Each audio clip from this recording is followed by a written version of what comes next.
This is Michael Kowalski, writer and performer of Mothman, True Story, and you are listening to the Unbelievers podcast. I know you wouldn't like it.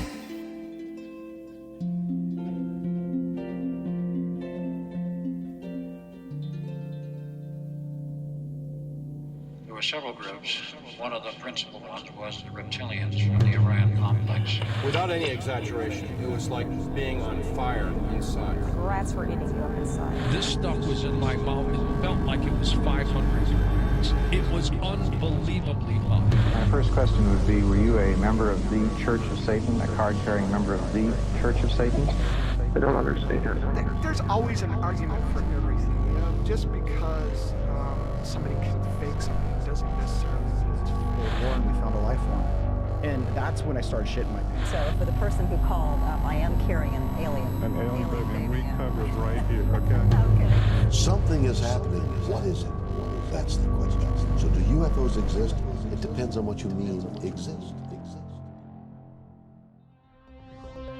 The United States has many areas that are notorious for being paranormal hotspots. The Bridgewater Triangle in Massachusetts, Point Pleasant, West Virginia, the state of Florida. These havens of high strangeness are the stomping grounds for mysterious phenomena such as the Pukwudgie, Mothman, skunk apes, and a myriad of unidentified flying objects. But there is another sanctuary of the strange that we must unlearn. Tonight, the Unbelievers podcast returns to one of the fiercest and most jacked up cryptids of all time as we discuss a peculiar area in Kentucky that is home to generations of two-legged terrors feasting on unsuspecting campers. So join us now as we delve into the story of what may or may not be a Lukaroo or a werewolf or possibly a dogman and discuss a brand new documentary that chronicles this horror in precise detail. He's hairy, he's scary, it's The Beast of LBL. Right here on the program, we continue to learn to unlearn everything you know! Hello and welcome to the Unbelievers podcast. I'm your host, Russ Ryan, and joining me tonight is my co-host, Drea Mora. Hello, Drea. Hey, what's up? And our soundboard engineer and producer, Rob Oakey. Oh, this place is giving you the damn creeps, huh? Why don't you cut out your whining, all right? What's up, guys? Whoa. Yeah, so how's everyone doing tonight? It's good to come off that fun episode with Phoebe and Kevin and Sebastian and getting through a short week, but we're getting back on time, back on schedule with this. I'm excited. Yeah. I mean, I don't know how we're going to top that last episode. We really should just quit while we're ahead, but I'm excited. We should. Yeah. Oh, we're going way down with this one. I know. And we celebrated so hard last time for 69. This is actually our 70th episode, which most people I think would celebrate like 70. But we were like 69. Yeah, 69 is the one. Yeah, 69 we had forever. In that. And just wanna put it out there that we have also made offers to be on some specific podcast networks. We have turned down that money. We will stay independent. Everywhere you catch your podcast, you'll catch us. We'll always be there. It's not about the money, not the t-shirt money at least. No. And it was very tempting, the amount of money they were offering us, but that's a sacrifice we're willing to make for you guys. Yeah, and while you might as well join the Patreon while we're talking about it. I'm just, it just reminds me, you might as well join the Patreon. That's all. You and his Patreon, always with the Patreon. Enough. Because we got an important subject tonight. Let's get into it now. We're talking about the Beast of LBL.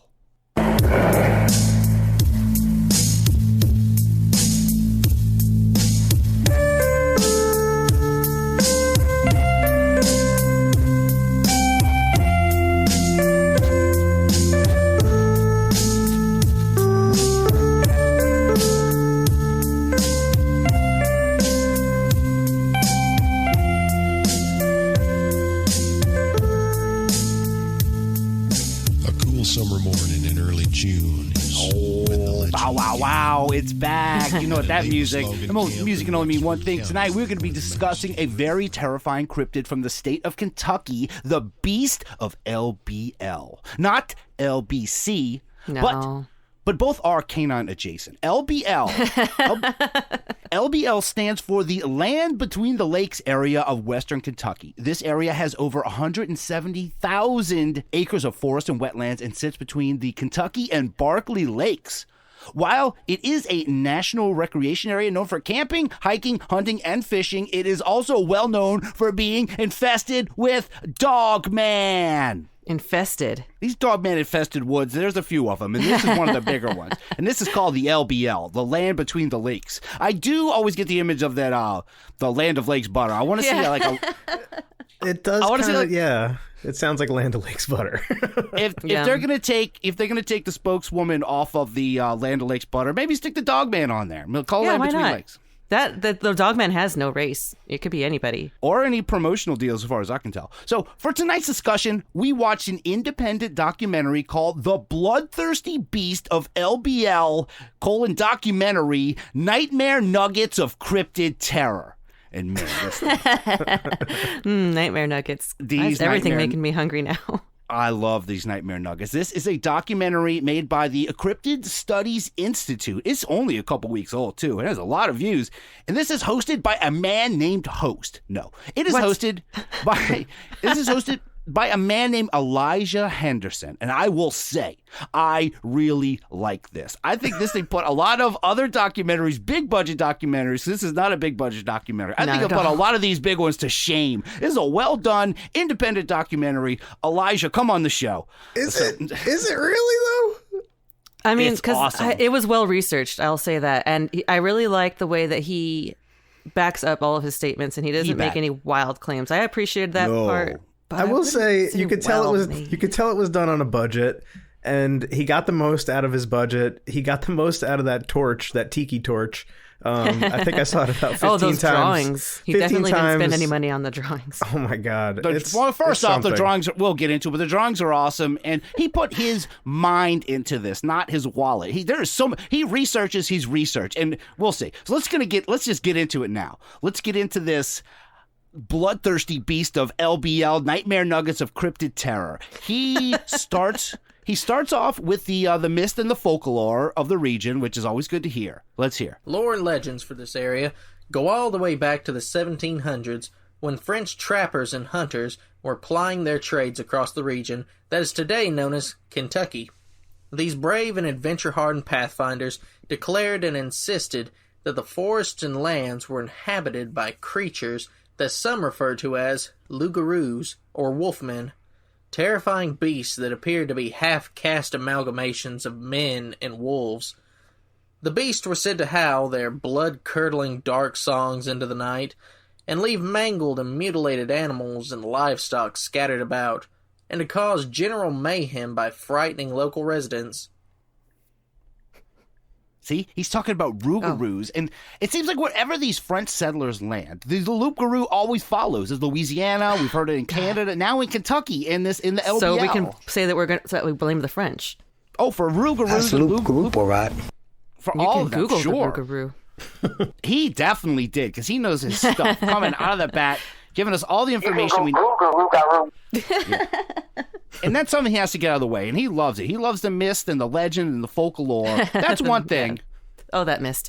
What's going on with these monsters in the LBL today? Whatever the truth may be, many people today still fear the beasts, which are still reportedly seen to this day.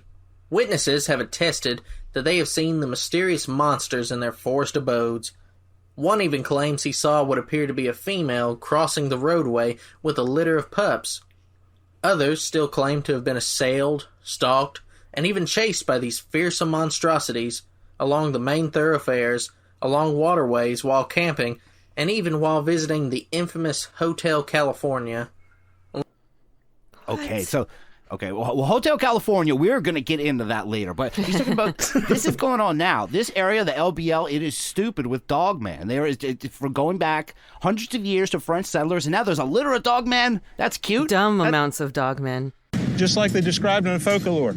Exactly. And yeah, I do want to talk about the drawings at this particular point, because I loved how the little pups were basically just the giant version and just like shrunk down, like just like scaled down and trailing behind it. I love that too. Cute.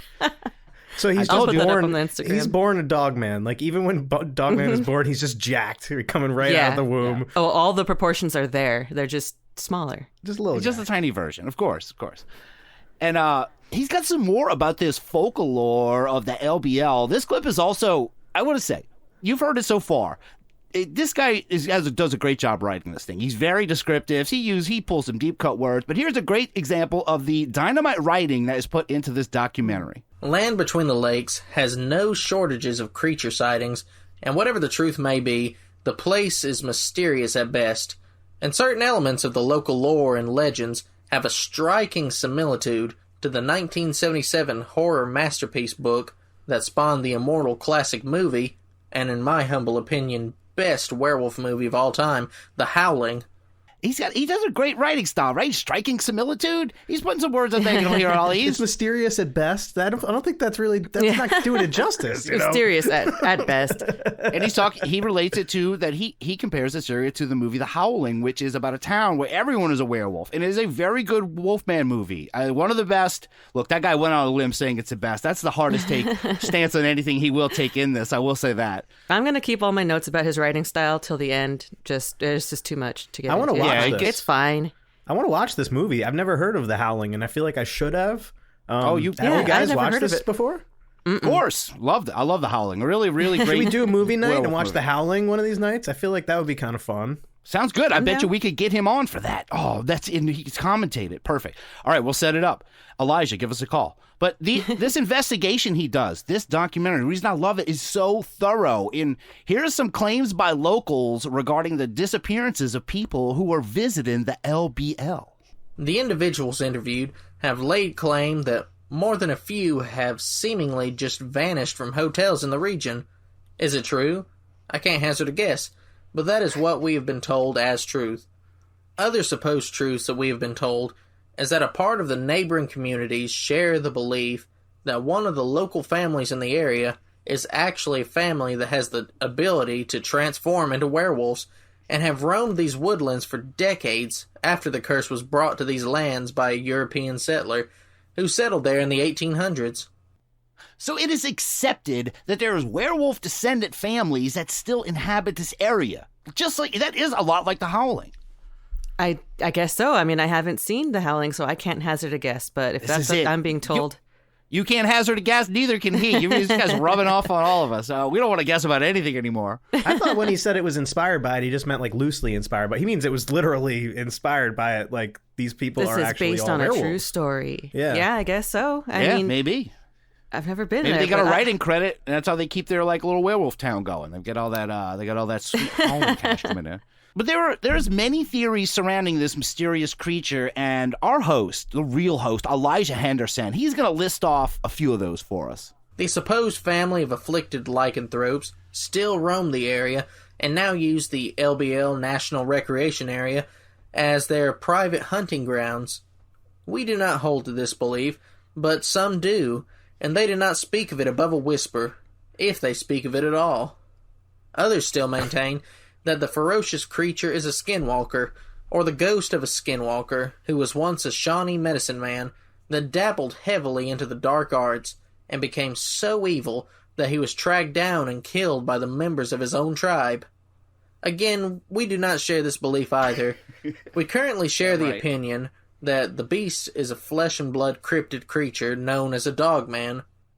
Yeah, see, he respects other people's opinions, but he doesn't necessarily believe them. To him, this is a dog man. Which is fun. And that's the thing, like I said, that's what I like about this guy is that he's very well researched, very well read, and he'll put out other people's opinions and then say, now we don't know or whatever, but we're going to give everyone their thing. Can I just get one note out of the way?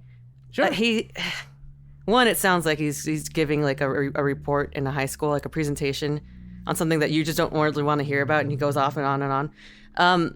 That and it's like dabbles heavily into. Isn't dabbling when you're lightly into something? Yeah, his way. That's of like a little writing... middle of the road. A lot of stuff he does, he wants to stay a little middle of the road. So dabbling heavily is what he's doing in Dogman. He's dabbling, but he's doing it in a heavy way because he's into it, but he's not taking. The only hard stance is the Howling rules. And other than that, you may believe this, you may believe this. I believe this, but it's okay that I do. Yeah, he's not going hard on people like some shows. On stuff. Yeah, I like his analysis on things.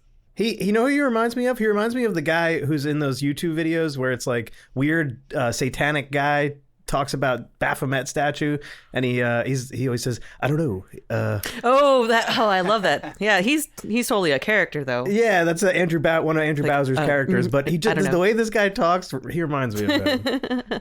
His use of adjectives and adverbs and stuff is. I just want to give him some notes and be like, loosen up, just speak it, more genuinely. Don't read it off a piece of paper. Look, I'll reach out. Hey, man, you write it because I love your word. I'll narrate one of your things.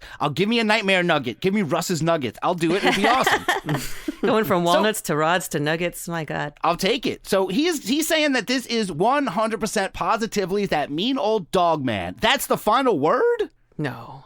However, we're not so arrogant to say that what we believe is the final word on the subject, as there are no experts in this field, and we certainly are not. And for what it is worth, we will follow the evidence wherever it leads, even if it leads in a direction that challenges our own long-held paradigms, and we will follow any lead to its conclusion, no matter how fantastical it may be. And we will not hoard information, but rather share it freely, unless it may cause others harm. He is so careful with his words. There are so many caveats, man. Did this dude say something once to get in trouble almost? Yeah.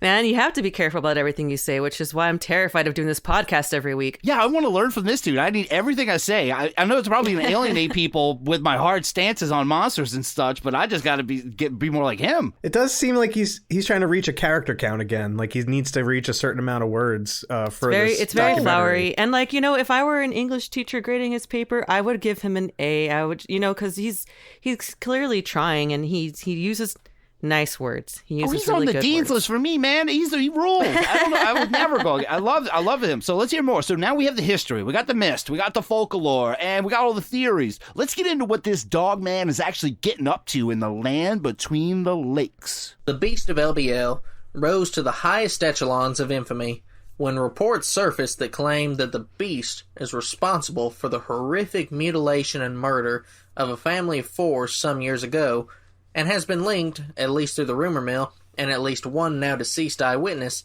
to at least 7 and possibly 9 deaths or mysterious disappearances in the land between the lakes area. However, today, we will focus our attention on the most prevailing, undying accusation of them all, the nefarious RV massacre. Yeah, so this dog man is a murderer, and he did say least a lot in there, though. That's a no. And we are going to talk about this most controversial case. This is what the dog man is most feared for in this LBL. It is this RV family murder. That is what this video is all about. Is a family hates RVs. Dog man hates them. He knows he hates vehicles already, but he really hates this RV. He hates glamping, too. It's like he just wants you to be rugged and go for it. Live off the land like I do.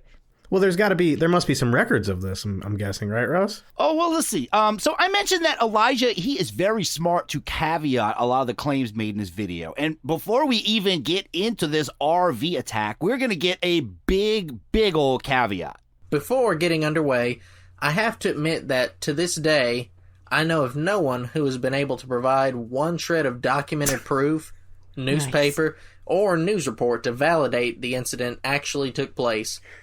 However, many people over the years have come forth claiming either to have been on location while the bodies in the crime scene were being processed, or had family or friends on location, or had heard the story firsthand from those directly involved in the alleged investigation. Having said that, this is the story as has been reported over the years, and after the many years that I've been hearing the tale, it has changed very little. However, we question a few of the facts. We don't doubt them, but we believe that a couple could have been embellished a bit over time, but we're not dogmatic over that belief. See, he's not dogmatic. Get it? I do appreciate him. He could be a politician or like a good PR person. He needed to land that line a little bit better. He really could have we're not going to be dogmatic about that. He just kind of flies by it, he doesn't even let it sit for a second. It's almost like he wanted to, but then he's like, nah, I can't. No, he chickened out. No, I wouldn't say that, because he mentions later that if you want to bring some levity to this case, don't bother. So that's why I think Elijah Henderson, I like you. We're not trying to believe me. I really do like this guy. I do. I do. I am at about 20% levity right now. Give me a break. I appreciate him not slipping it at 35. The end there. he didn't slip it at the end like a lot of shows would do. He put this right up front, that there is no documentation of this event. Maybe there is a reason for that. We don't know, but at least going in the story, he prepped us for that. A lot of those shit documentaries, they'll wait to the very end and be like, oh, by the way, we have no idea of any of this ever happening. You know, he's right. Or it's just like a little blip in the very beginning or at the very end, like a tiny little disclaimer at the end. Well, even before, when they mentioned like all the people that have told this story, there was even someone, an eyewitness, but unfortunately they're now deceased. So, you know, that's a little convenient that the only eyewitness just happens to also be deceased. How come if they could have just gotten like a recording of the person's story, does that count as documentation? Yeah. Oh shit, they fucked up. Sure. There's the story. We'll have to judge for ourselves. It may or may not be a thing, as he would say. But we're now actually more than prepared to hear this story. Like I said, folklore theories. We got all the caveats. Oh, so ready. Let's hear the tale already. And according to some, but not others, that's my little caveat, a well-to-do family arrived in the LBL Recreation Park in either late February or early March of 1982 in a very nice RV, because they may have been rich. They were the only ones in the area at this time, or maybe there were others. It's not for us to say. Here is the series of events as they may or may not have arrived. The family pulled in around 3 o'clock and backed into one of the slips set aside for RV parking, and from what we have been able to gather, the family chose the last slip on the furthest east side of the park, on the side nearest the ravine. Being as this was at a time of year before daylight savings time, the father went to work prepping the site for the evening because darkness would fall soon and the RV would need to be leveled. And although their recreational vehicle was one of the nicer available in 1982, it did not come with self-levelers, and it needed to be done manually. I told you, this guy is thorough, you know, and I gotta say, I'm really surprised these rich folks, they're not springing for the self-leveling. That is a rookie mistake if you're going camping. Actually, it's really not. Okay, here's what I had to say about being well-to-do, because I'm so good at being rich. I have so much money. The way you stay well-to-do is you don't spring for unnecessary things. You know where you need to put the money, what you need to splurge on, and what you don't need to splurge on. Or maybe they don't want to have the appearance that they're so rich. They got to rough it a little bit. They are going camping. We can leave the self-leveling off. Dad can do something. For a story with no official record, there's like intense details about what this camper looks like. Nearest the ravine. His details have details. This guy is that's what I'm saying. He put everything into research. He researched the researchers. So this rich family consists of the following members, according to, I can't say, so I'm saying safe. Just listen. The family consisted of 4 individuals, as the story goes. A father, a mother, a son somewhere around 1 to 12 years old, and a 9-year-old daughter. Some iterations of the story portray the daughter as much younger, and I cannot argue her age one way or the other, as I was not there. Okay, let's be clear. He's not there, and the son is either 1 or 12. Somewhere or between maybe there. he's 10 also. Maybe he's 10 and then daughter's 10, and maybe they were twins. And I'm going to go out on a limb, maybe not. I don't think a 1-year-old is any help leveling an RV. I've had 1-year-olds. Yeah, that's... I'm not pulling them out to help me level this thing. There's such a huge difference between a 1-year-old and a 12-year-old also. But once you turn 3, you can totally help level an RV. A 1-year-old is a toddler, dude. Like a 1-year-old can't do shit. Is in a crib. So this story would have some more details, probably like about a crib, or I don't know if it's a 1-year-old.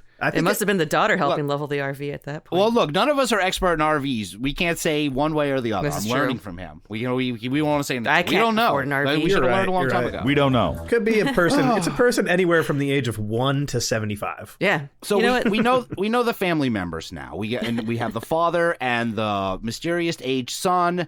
They go outside. They're leveling this RV now for the very descriptive scene of the Dogman attack. Dad and son were, as said a moment ago, were leveling the front when the creature that has become known as the Beast of LBL, a suspected Type 4 dogman, came up presumably from down by the lake and through the neighboring hollow, and made its way around the left side of the vehicle on the driver's side and encountered the terrified duo. We can only speculate as to how the 2 victims might have reacted to the sight of the unnatural aberration standing right before them, like something out of a horror movie. I would imagine that they were almost paralyzed with fear as the werewolf-looking beast commenced to mangle and mutilate them. Oh, not Maul. He could have gone for 3 M's. The Mangled, mutilate, unnatural Maul. aberration. And look, a Type 4 Dogman? This is why I need to interview this guy. I didn't know there were Dogmans, may or may not have different types. This is a Type 4? Yeah. Type 4 must be the top one, because I don't think that there could possibly be a Type 5 based off of this description. Like, what happens? I mean, you don't want to see a Type 5 Dogman. This is just a Type 4. We'll save it for when we get Elijah on. But now that Type 4 Dogman has arrived, it gets nasty. The story states that Dad was the first to go, dispatched in a most ghastly way.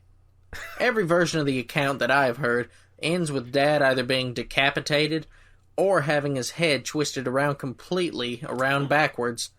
The majority of versions state that the head was removed, as well as one or both of the arms. It is interesting that the Dad's head was allegedly removed, and dogmen are said to primarily remove the heads of their prey, at least according to some researchers in the field.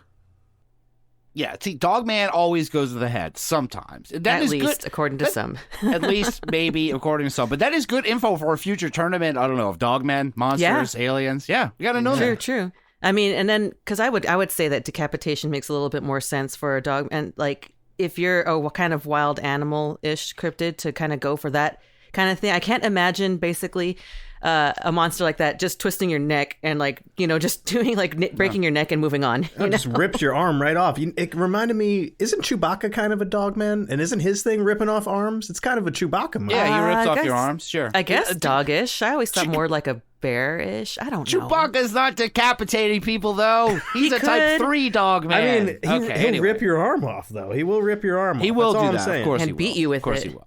Yeah.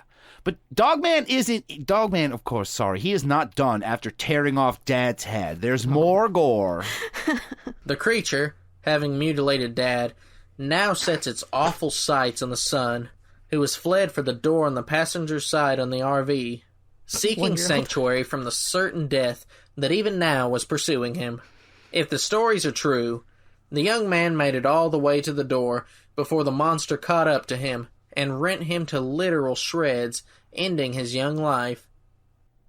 To shreds. Man, this story is horrific. When I heard this part, it reminded me of a movie called Rawhead Rex. I don't know if you've ever seen that, where this kid, it's a really disturbing movie. Explain, why? Oh, there's a scene where this monster called Rawhead Rex has a child, and the parents see him from a distance, and he's like, it's gross. It's a messed up movie. I guess tears him to shreds. He must have done that. Because the kid was between 1 and 12. It's not. The young man aged 2 has fled from the certain death. Ugh. His variably young life was cut short that night. His undeterminable young life was definitely ripped away from him at this point. But it gets even worse, because remember, there was a mom and a daughter, and they actually witnessed that son's murder. That's why it reminded me of Rawhead Rex. They witnessed inside the RV where they are. The creature is said to have torn the door from the vehicle's hinges and gained entrance into the inside of the trailer, where mom and daughter have assumedly been preparing things for the evening. All accounts that have been given by supposed witnesses and police officers who are said to have worked the crime scene are all in agreement on this point, that Mom, for whatever reason, was savaged so badly that many of the crime scene hardened officers had to go outside and vomit. God, look, I am going to go on a limb here, and this might get me in trouble because I'm not going to caveat this. This Dogman is a real jerk. Yeah, I mean, I know it's a really risky stance to take, but I'm going to back you on that. I think that I will risk my reputation and say that this guy's a jerk. I think Elijah would say that he's a ghastly, demonous bastard, this dog. Possibly. Yeah, that's why I need him to write for me or vice versa, however it's going to work. But one of the reasons I really like this documentary, because the details, the stuff that he focuses on while he's researching this case are just things you wouldn't think of, like this. One prevailing theory on why the beast noticed the family and the attacks happened rests on the belief that both the man and his wife were wearing heavy amounts of cologne and perfume, and I'm not sure how a person would know that unless it had come out of some kind of incident report.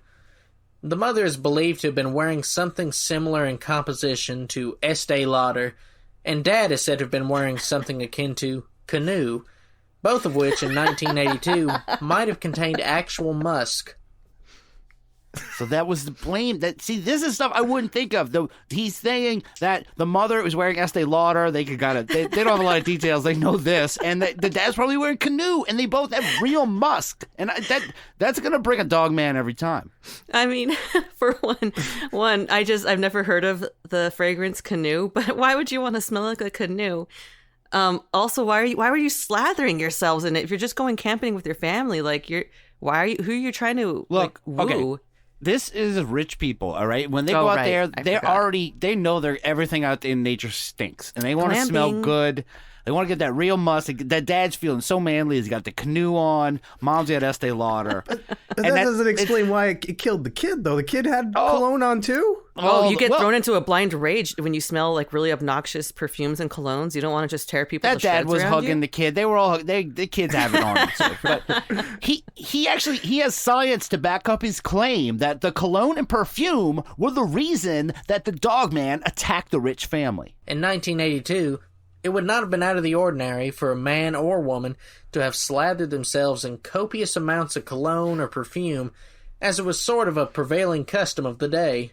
It is theorized by alleged investigators and researchers that during the day, as the sun shines, the air temperature is heated, thus allowing the warmer air to rise. But as the sun began to set, the air would have cooled rather rapidly, allowing the colder air to sink onto the forest floor and create a sort of draft that would have drawn the air down through the hollers and down to the river's edge, carrying the irritating musky scents of the heavily applied cologne and perfumes, it garnering the attentions of the LBL beast, luring it up to where the hapless family was parked. You see, he's got science with this. He's even in this. He has a graphic that shows the airflow going down, the air pressure going down, and the cold air going down, and this musky perfume. It goes right down to the little drawing of the dog man. This family didn't have a chance. It's science. I love the drawing of the dog man. He's just down at the water, He's just by the water side, and he's just like all of a sudden like, "What the fuck is that smell?" You know, what? I can't do this right now. I'm gonna go kill these people. Somebody. I gotta go kill people. these people. That's new. Oh my god, that's too musky for me right now. I'll say this in the credits of this. He credits a website called www.calendar-12.com for added information on time period. And I believe that is where he got his info about perfume and its heavy use in 1982. Oh, you mean as was the customs of their day? That's where that's why he credited them. That he went to that site to figure out that people were just slathering on this. So he's researching even if people are putting perfume on. He wasn't around in 1982 to know. Plus they're rich. They're slathering it on. They're rich. It's safe to say. It is very safe to say that they may or may not, maybe are definitely wearing perfume. Possibly. For sure. So the dog man is attacked. The family, for the most part, is dead. But shortly after, a couple is driving through the park and they discovered that father's decapitated body. They drive to the nearest town to inform law enforcement. And here's a little detail about how that may or may not have gone. It is unknown how long it took to call law enforcement, as in 1982, 911 may not have been available. The 911 emergency number was created and put into use in 1968, but not all areas had it until much later. Tennessee, for instance, didn't start using the 911 emergency line until 1989. I would expect that Kentucky was probably in a similar time frame to Tennessee. Yeah, they're about the same level of redneck. And I think, again, that I think he is referencing that calendar12.com again. That is a valuable resource in the dogman investigation community. No kidding. I think we're going to have to tap into that ourselves. How would you know that 911 wasn't a thing? You have to check your sources. I've never heard anyone try to check their work like that. And that is deep dogman digging right there. Yeah, that's a great trivia question answer. Is like, what year did 911 start? 1968? I would never have known that. I feel like I learned something from this. You know, I have learned shit in this episode. Yeah, if you studied calendar12.com every day, just started studying, you would know so much stuff. He's so ready for Jeopardy. But I have one little thing then, because, you know, he had mentioned that there was absolutely no documentation whatsoever, no police reports. I'm like, well, if there were police on the scene vomiting at this one lady's death and then this other lady making a police report, where is that police report? Look, this story, there's way too many details and things to research on this for this to be fake. I'm just going to, this may or may not have happened, but it definitely may have happened. You heard him when he brought up the cologne. He was like, this is such a minute detail that this must be from an incident report. Where else would it be from? It's got to be from an incident report. We just don't have that incident report. Yeah, it's just they lost it. We just can't find it. This decapitated body stinks of canoe. This guy was wearing Musk. This is a decaying canoe right here. That's disgusting. Maybe that's why they were throwing up. Maybe that's why the cops were throwing up, because of the Musk. Like, this is Estee Lauder. Oh, God. This is not the time for levity. I'm sorry. I apologize. No, I'm talking to Rob. You're doing fine. Oh. But the police arrive at the RV crime scene, and the daughter's body is not there. So they begin the search for her in the hopes that she survived. But while searching, one of the officers notices that his partner has blood on his shirt. His partner inquires about it, and then this happens. The one with the red splotch began to feel his hat being pelted with a steady drip, drip, drip of something like red rain falling upon said hat. Both officers shine their flashlights up into the tree by which they are standing, and their eyes fall upon a grisly sight that will haunt them both for the rest of their lives and cause their hair to become prematurely gray if the story is true.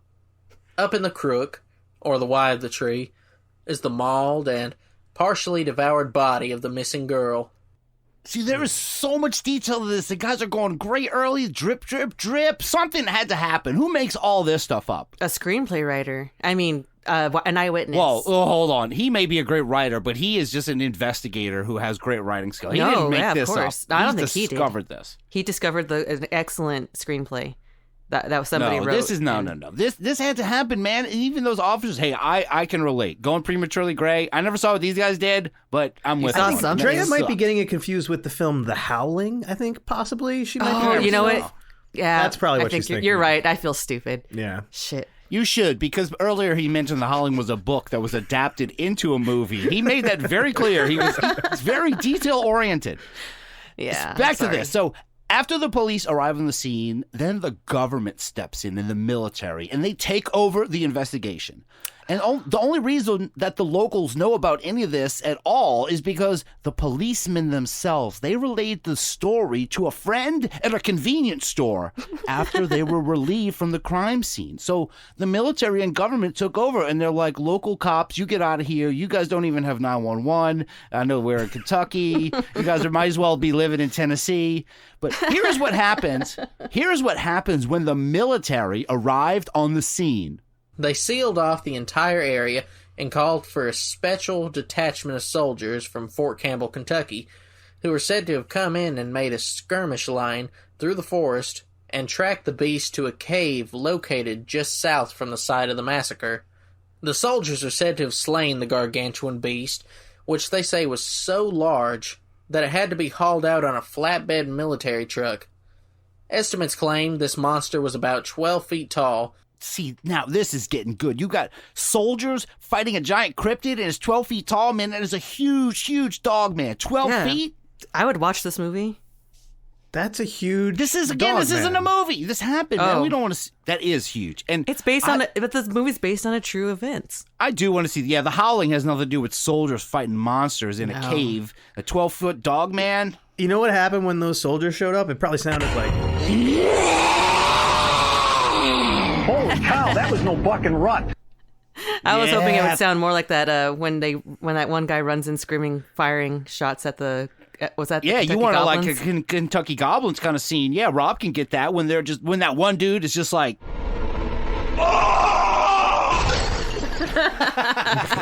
And that's both the soldiers and the dog man. I mean, that's probably what it sounded like. It was probably just like a battle going down. I hope. I mean, allegedly it may have been, or it may not have been. And this kind of stuff, it can allegedly either not or may not have gone down, and people are going to talk about it. But Elijah, our guy, he is not too keen on this whole idea of a 12-foot dog man. And with a little help from calendar12.com, he may or may not be able to debunk that claim. But I would have to decry that estimate because it had supposedly forced its way into the RV to kill the mother. But here's where I have trouble with these estimates. RV doors in the 80s, when this crime took place, measured either 26 inches by 70 inches or 24 inches by 72 inches, and either one of those sizes would have been far too small to allow for a creature that size. Yeah, see, I respect him for his fact-checking, and I do like his analysis. I had to point out that I can't think of a single RV that would be able to be 12 feet high, like doors. Look, he's not like us. This guy is not fact-checking. He is making sure that he's like, hold on, 12-foot dog man, let me go to my favorite site. How big were RV doors in 1982? Not happening. They started off 12 feet, but then they got smaller now in the 2020s. No. He sounds like he's trying to sell us an RV right now. He sounds like... Dude, I want one. Like, this one's got 24-inch doors. I want all those specs. He's not even done with this RV door science. Let's hear. Now, I am 5'8", and my shoulder width is 20 inches or 21 inches, and my dad is 5'9". Can't be sure. And his is 20 inches or 21 inches wide at the shoulder. So we're just a bit under 6 foot, or less than half the supposed size of the creature. If at just under half its size, I am 20 inches wide, then logically at 12 feet, it should at minimum double my width, making it 40 plus inches wide at the door. And a creature 12 foot by 40 plus inches wide, there's no way it would have fit inside that trailer. Yeah, guess what? I'm sold. Dogman is no way 12 foot tall and 41 feet wide. Gee, that's insane. That's just stupid. He would never get in that door. No, and I do love too how he had to throw like, look, I'm just under 6 feet. Seriously, you could have just said like, look, I'm just under 6 feet tall, and so is my dad. And that's my one thing. Okay, 5'9", you're not just under. Sorry, 6 foot. No, he said 5'8". That's like... His dad was 5'9". He brought his 5'9". dad into it. Number one, why did he bring his dad up out of nowhere? His dad had zero relevance. Taller. Him and his dad are literally the same size, just about, and he brought him up for no reason. It proves that he's 5'8", his dad's 5'9". He's gonna get that extra inch. He's gonna be the same as his They're dad. gonna get there. I feel like he didn't need to mention his dad, but whatever. Man, you just could be extra thorough. His description of this thing, it reminds me of, you remember from Teenage Mutant Ninja Turtles, Revenge of the Ooze, Toka and Razor, the giant, wolf. Oh, That's yeah, like actually I do, now that you've brought I never would have thought of that. 12 feet tall, and yeah, it's just, I don't know. That's a huge wolf. Have we ever heard of a dogman that was 12 feet tall before? No, and he just debunked it with the help of a little internet search. Yeah, because I mean, I would find it a little bit more likely for there to be some kind of murderous dogman out in the woods, just infesting the woods, breaking into an RV. But the whatever reports, I don't know who, it has to be embellished over time that it's 12 feet tall. That's crazy. He says it may have not been. He covered that base, but yeah, after going into great detail about where the incident may or may not have occurred, they pinpoint what they believe is the actual campsite. He goes out there and he films in this area. Very brave to go there. And I'll say this is another thing I respected about him. There was a couple of moments where he is speaking to the camera while he is in the LBL, and the audio is bad, and a little notice comes up and says, yeah, I know my audio mic is broken, and then it's only 1 cent of bad audio, goes on to good audio, another good addition that he does. Covers his tracks, man. He covers everything. That reminded me of the guy who did the Chocolate Rain video when he would like move his head away from the mic, and it said like move his head away to breathe. Moves away from mic to breathe. Yeah, I mean that's what I do every time I do this podcast. I'm constantly moving away just to breathe. He didn't need to put that detail in there. It's just it's wind, dude. It's wind. It happens when you're filming. If details exist, Elijah's letting us know, and I like that. So he actually finally figures out where the actual place is located, but for obvious reasons, they do not give the exact location, and that's fine because it might not be smart to advertise where this actually happened. But later, he does go